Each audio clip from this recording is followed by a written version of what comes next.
Authentic is sponsored in whole by Voice of Prophecy. Today we're going to take a bit of a look at one of America's greatest thinkers.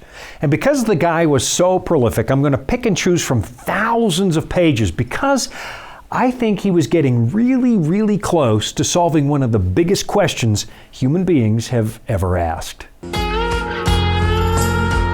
Welcome to Authentic. Sean Boonstra explores real existential questions about the meaning of your life and how you can live a genuine human existence. Listen every week right here on this station or on your favorite podcatcher. Here's Sean with this week's episode of Authentic. The biggest problem in the universe is the question of who we are. Now, admittedly, there seem to be more urgent problems like solving world hunger or achieving world peace. And if you happen to be starving or living in a war zone, well, obviously those kinds of problems would become your priority. But let's take a page from Abraham Maslow for just a moment and assume that your basic physiological needs are already being met. You're properly nourished and your physical safety is guaranteed. What becomes your next priority? Well, according to Maslow, you need to be loved and feel like you belong, and then you need a degree of self-esteem, and then you need something called self-actualization. You need to find meaning and purpose for your existence. But you're not going to find that unless you answer the one big question that everybody has to deal with sooner or later, and that's, who am I? I mean, here you are, a self-aware, contemplative person, an individual who has a sense of personal identity that somehow stays constant all the way through your entire life. But how does that happen?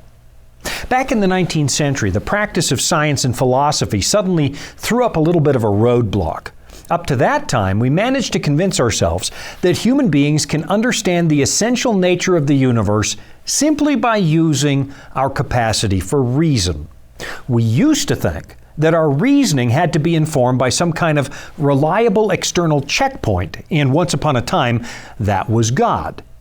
But then sometime after Thomas Aquinas, who tried to use raw logic to prove God's existence, we started to think that our reason was perfectly good without God's help. We could just apply it completely unaided. So what we did was start to think of the universe as a machine. And it was a model that worked pretty well because there does appear to be a logic and order behind the cosmos. Mathematical equations can make reliable predictions, like when the orbit of a planet will be complete or when the next eclipse is going to take place. We started to think of the universe as a clock. And in our scientific thinking, we kind of left out some very human phenomena, things like love or passion or personality, because the universe was now just a matter of mechanical cause and effect. And of course, cause and effect is a very useful concept. If you want to understand why something happened, go back and study what came before that, and then look at what came before that, and so on. If you go back far enough, the thinking goes, you can pretty much explain anything as long as you can get to the very beginning. But where that suddenly fell apart was when it came to the existence of human beings. Trying to explain who or what we are in terms of mere physical cause and effect led us to some pretty empty conclusions. If you and I really are just the product of time and chance, then our lives don't mean anything. And if there's one thing all of us crave as human beings, it's meaning. Then we got Charles Darwin, bolstered by people like Thomas Huxley, who popularized this notion of survival of the fittest. The wonder of life was now explained as just another science. They said organisms mutate, they change, and if they happen to develop a new trait that makes survival easier, then that trait begins to dominate.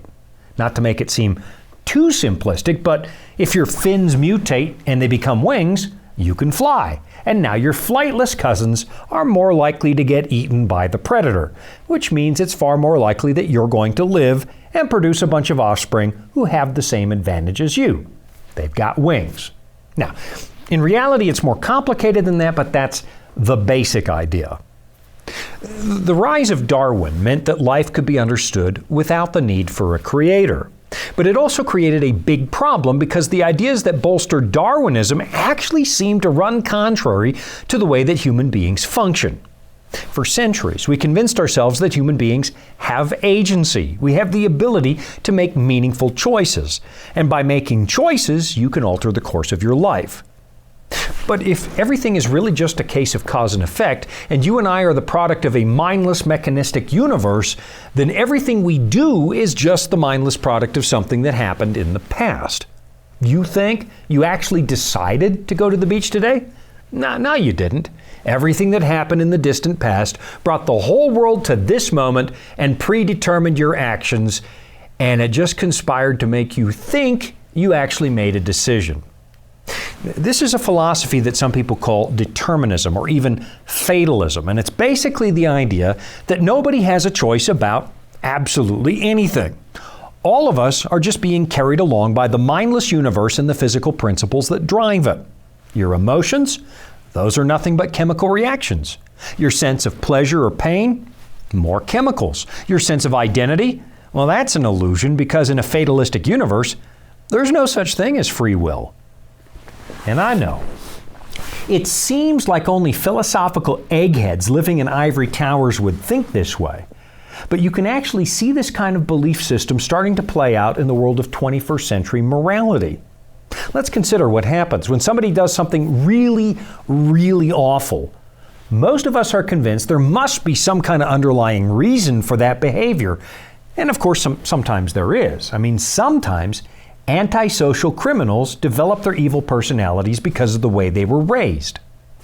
But if you follow that train of thought all the way to its logical conclusion, you suddenly end up in a place where nobody is actually responsible for just about anything. Everybody's just performing a mindless role in the universe like every other meaningless object. The whole concept of morality and moral choice, that becomes meaningless. This was a thought that drove a lot of later existential philosophers completely nuts, people like Nietzsche or Camus. If you look at their writings, you'll find an awful lot of despair, tortured questions asking, what's the purpose of living if I don't have any choice? If I'm just being involuntarily carried along by this mindless stream of cause and effect, then what's the point of even trying to exist in a meaningful way? There's nothing you could do to make your life any better then, is there?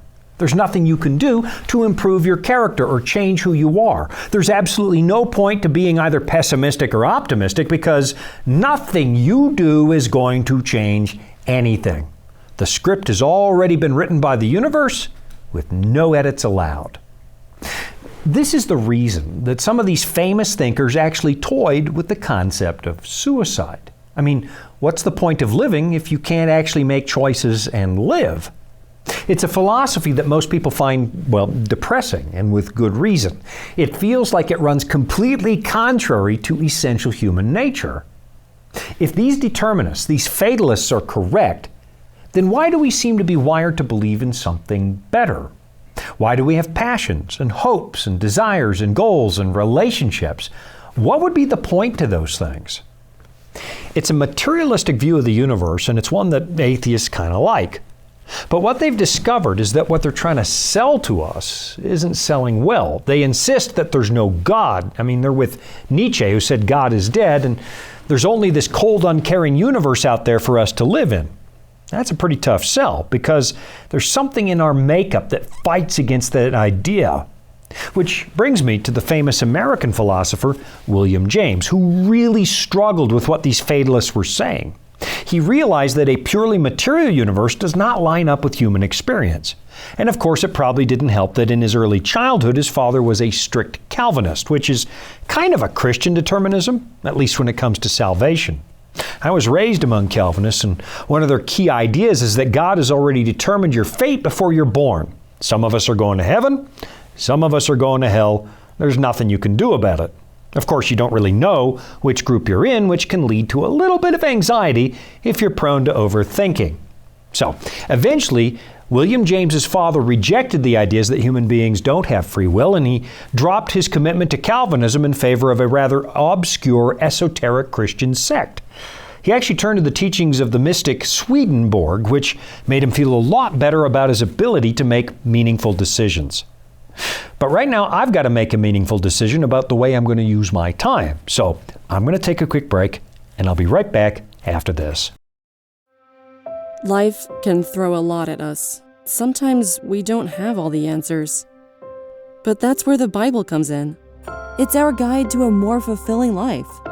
Here at the Voice of Prophecy, we've created the Discover Bible Guides to be your guide to the Bible. They're designed to be simple, easy to use, and provide answers to many of life's toughest questions. And they're absolutely free. Sign up at BibleStudies.com today and start your journey of discovery.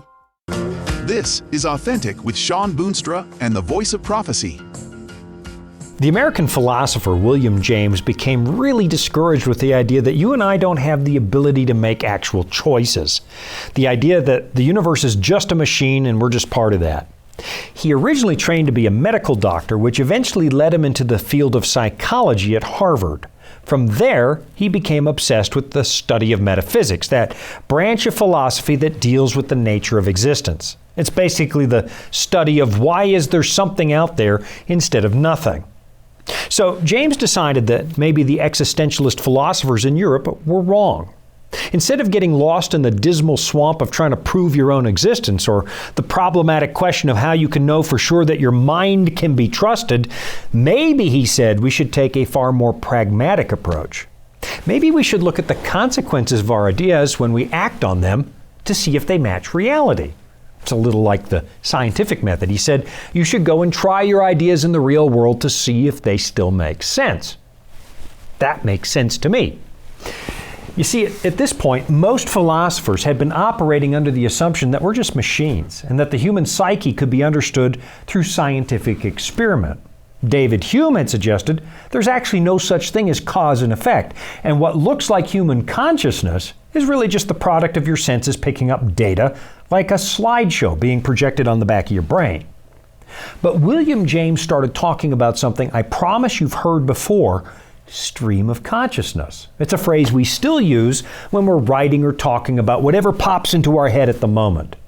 But for Mr. James, thoughts were very personal. Take everything else away from me, I still have my thoughts, and they define who I am. You can never get inside my head and share all my thoughts, and I can't do that with you either. Here's how he put it. Each mind keeps its own thoughts to itself. There is no giving or bartering between them. No thought ever comes into direct sight of a thought in another personal consciousness than its own. Absolute insulation, irreducible pluralism is the law. Essentially, he's saying that you are your thoughts, and the moment you stop having thoughts, that probably means you're dead. And in that regard, he kind of agrees with something the Bible says. Put not your trust in princes, the Bible says, in a son of man in whom there is no salvation. When his breath departs, he returns to the earth. On that day, his very plans perish. In other words, the moment you stop thinking is the moment your conscious existence actually comes to an end. And that conscious existence, that conscious mind, Mr. James said, is allowed to make choices. The world around you is very real, and you can ignore all the nonsense coming from those French existentialists. You have the ability to make real choices about how you interact with the world. The way he put it, he said, you have the will to believe.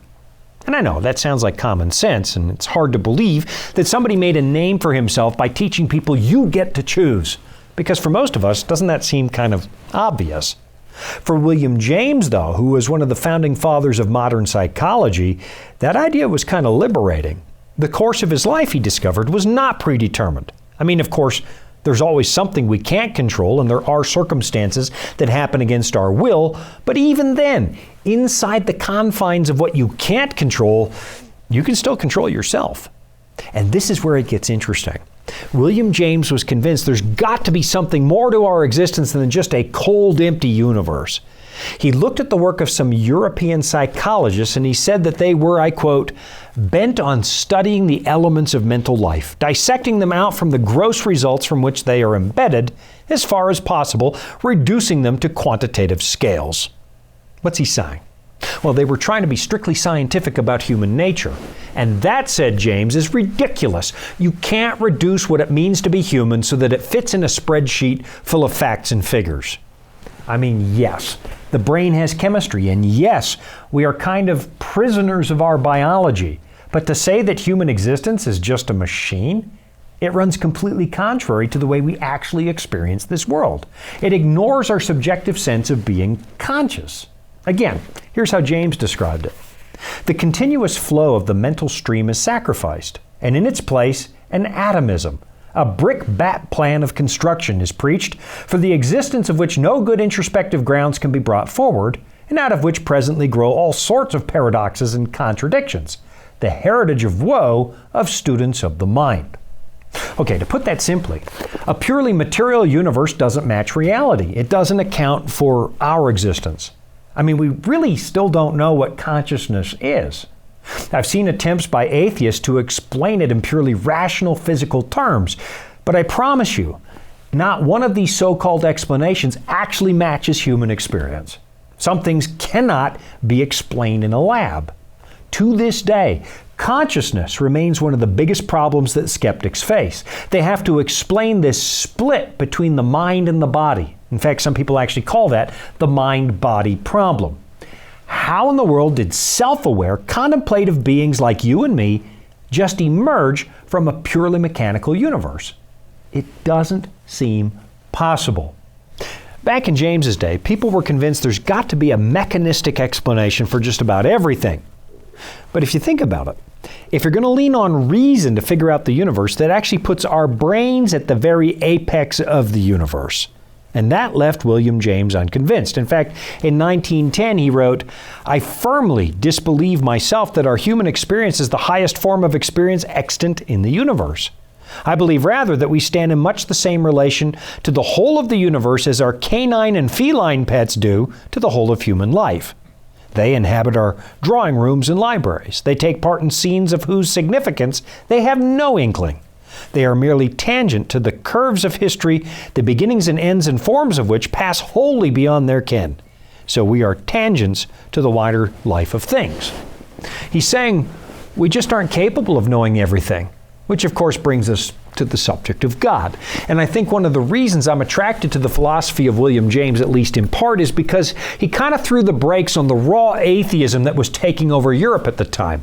Hang on, he said, there has got to be a God. There's got to be something that explains why we're wired the way we are. So of course, I resonate with that. But the nature of God is where I part company with William James, even though I think he was onto something. Let me see if I can explain. Philosophers in James's time were addicted to something called monism. They were looking for an idea that would harmonize everything in the observable universe. Since the very beginning of classical philosophy, people have been trying to boil the universe down to just one easy-to-understand concept. What explains everything? Well, James didn't like that, and I'll be right back after this to tell you why. Here at the Voice of Prophecy, we're committed to creating top-quality programming for the whole family, like our audio adventure series, Discovery Mountain. Discovery Mountain is a Bible-based program for kids of all ages.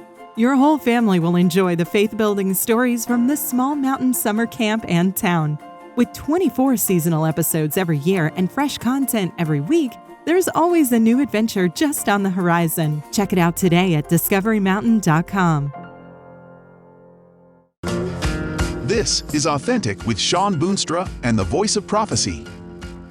William James mentioned that philosophers are addicted to the idea of absolutes, the idea that there must be an absolute whole, a singularity that explains absolutely everything in the universe. But then he asked this question: why are we so addicted to the number one? Why do we think everything has to harmonize? And this is really where Mr. James leaves behind a biblical understanding of God. He taught that if God is absolute, if He's all-powerful and all-knowing, that would mean that none of us has the power of choice. So instead, William James said that God must be rather limited, because while He can clearly see evidence for God's existence in this universe, He can't possibly be in charge of everything, right? Otherwise, why would we have pain and chaos? Instead of a universe, why can't there be a multiverse, where part of the universe is run by God, but another part is dominated by chaos? James said that maybe the universe is not just one thing. And to be honest, Mr. James was skating really, really close to the edge of biblical theology. He got it wrong, but he was close. He missed the truth by a millimeter. One of the biggest issues the writers of the Bible deal with is the problem of evil. How can God be loving and all-powerful, but we still have a world that looks like this? It's the number one objection raised by skeptics who love to poke fun at believers. If God is real, then why did so-and-so get cancer? If God is real, then why is there war in the Middle East? William James was attempting to deal with a very real question when he said God must be limited. It was his way of answering the problem of evil. And of course, according to the Bible, God is not limited. But there does appear to be more than one force at work in this universe.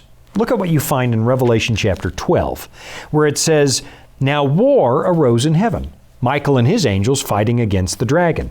And the dragon and his angels fought back, but he was defeated, and there was no longer any place for them in heaven." Oh, wait a minute. I thought heaven was a place completely free of pain and suffering. Well, actually, not yet, according to the Bible. The Bible says there was war in the kingdom of God. So how can that be? Well, it's for the same reason that William James was obsessed with, and that's the concept of free will. The God of the Bible does not predetermine your life because he values liberty. He values the ability to choose. And why would God allow that? It's because his nature is defined as love. Remember what the Apostle John said in 1 John 4, verse 8. "Anyone who does not love does not know God, because God is love." You see, if you aren't free to choose against God, then loving God is kind of meaningless. You're nothing but a puppet in a deterministic universe. But because God prizes meaningful relationships, he also prizes freedom of conscience. What we did was exercise the wrong option. We became evil, which means that God was now faced with a choice of his own. He could either destroy us instantly, or he could allow our choices to run their full course and offer to redeem us. It's a brilliant solution, really. I mean, once you've lived in this painful world and you get redeemed from it, are you ever going to choose this place again? No. William James was convinced that you and I have freedom of choice, freedom of the will, and the Bible agrees with him on that. This is the reason that chaos sometimes appears to reign over our existence. It's not because God is limited, it's because he's love, and he's letting us experience exactly what we asked for. And of course, the next question we've got to ask is how in the world a God of love could let us live in this condition forever? And this is the part that William James missed. God doesn't do that. Just listen to the words of Jesus, and I want you to notice how realistic the Bible is about the painful nature of living in this world. "Truly, truly, I say to you," Jesus said, "you will weep and lament, but the world will rejoice." So, he's addressing this idea that the world we live in seems to reward evil. Good people suffer, bad people get away with everything. Now, here comes the rest of the story from Jesus himself. "You will be sorrowful, but your sorrow will turn to joy. When a woman is giving birth, she has sorrow because her hour has come. But when she has delivered the baby, she no longer remembers the anguish for joy that a human being has been born into the world. So also, you have sorrow now, but I will see you again, and your hearts will rejoice, and no one will take your joy from you." All right, time for another quick break, but I'll be right back after this. Dragons, beasts, cryptic statues. If you've ever read Daniel or Revelation and come away scratching your head, you're not alone. Voice of Prophecy's free Focus on Prophecy guides are designed to help you unlock the prophetic mysteries of the Bible and deepen your understanding of God's plan for you and the world around you. You can study online or request them by mail. Visit BibleStudies.com and start bringing prophecy into focus today. Welcome back. It's Authentic with Sean Boonstra and the Voice of Prophecy. On more than one occasion, the Bible compares the difficulty of living in this world to labor pain. In Matthew chapter 24, the Greek word used to describe things like war, famine, and pestilence is odin. Most English Bibles render that word as sorrow, which is a pretty good translation, but odin literally means contractions or birth pangs. It's reminding us that our current existence is painful. And right before the break, we looked at that promise from Jesus in John chapter 16, which told us that yes, we have a lot of reasons to be distressed, a lot of reasons to shed tears and feel anxiety, but eventually that's going to end. And the joy that God promises to give us will make that pain just a distant memory.